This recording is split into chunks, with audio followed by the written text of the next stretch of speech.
बारान को अपना समझना तुम्हें बहुत भारी कीमत चुकाने पर मजबूर कर देगा आशिक बेटे। अभी भी कुछ नहीं बिगड़ा है। मेरी बातों पर ठंडे दिमाग से गौर करना, मोहब्बत को परे रखकर। थोड़े से थोड़ा, ज्यादा से ज्यादा जाता है बाबा।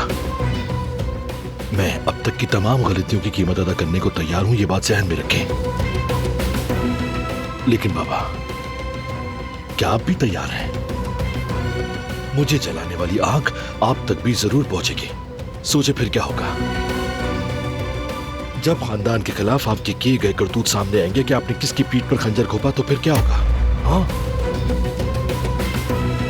मुझे मेरे हाल पर छोड़ दें, बस अपनी फिक्र करें आप। अब तक काफी कीमत अदा कर चुका हूं, मजीद भी अदा कर सकता हूं। अब मुझे दौलत में कोई दिलचस्पी नहीं। हसन साहब,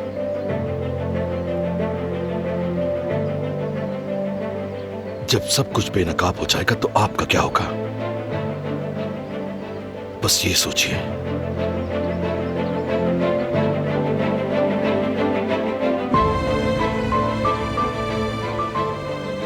ये इसे भी सुकून नहीं लेने देगा।